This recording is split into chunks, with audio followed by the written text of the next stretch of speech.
This video is about politics because the last video ended with talking about Christianity and socialism, and I think that's a very important connection, not necessarily to Christianity specifically and just like how most people talk about it, but just to the religion in general, going all the way back to the Mesopotamian civilization and also the Egyptian, how they managed resources. One of the things that's interesting is that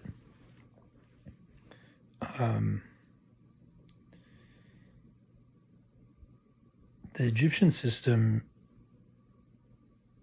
it created all these divinities, and each divinity ended up getting its own temple. And so, like the Greek society, like the Roman society, I think that really divided society, and it changed the way they managed their resources. In different books that I read, it said that the Greeks and the Romans, in order to protect their resources, they would turn forests into sanctuaries for, fairies and spirits and things like that. And so the only way that they could manage their resources were to connect it to some deity, some inferior deity, some idea. And so that's how things worked in the polytheistic systems.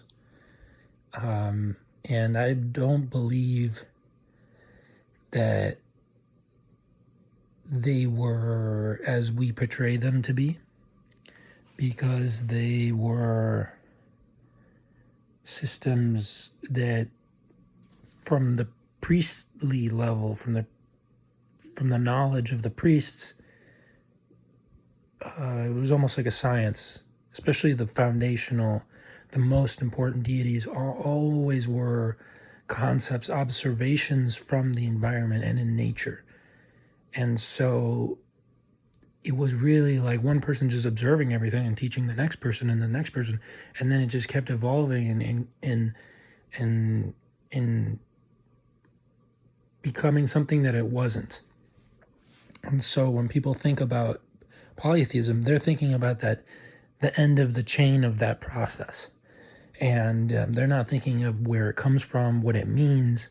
And so when people hear that, the word God and Odin are related, it's like furious, because how could that be? It's this figure of a man, and all these negative maybe things that they say about it, and just like the way the world perceives that now. But that was an example of a word that represented a concept, and that concept grew into stories and illustrations and got incorporated into the histories of that group. Likewise, production, capital, goods were associated to different deities and divinities, and so that actually influenced the way that those societies developed in maybe a negative way in some respects.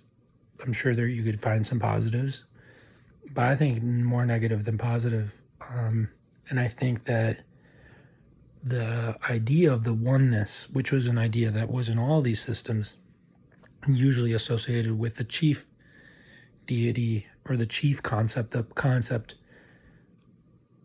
from where it all draws from, because they were networked. It wasn't just about the concepts, it was about the relationship between the concepts.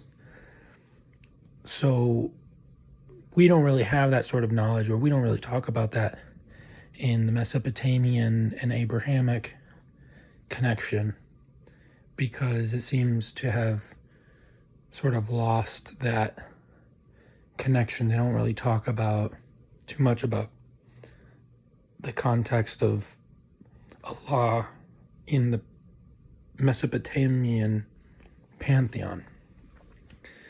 But the concept of Allah is that holistic concept of the source of everything, and it helped bring together people. It helped bring together an economy. It helped to bring together things so that they could be studied for what they are, and in a without a cult following, because the Egyptians, they knew for thousands of years what things were, but that understanding over time diminished, and even until recently, how many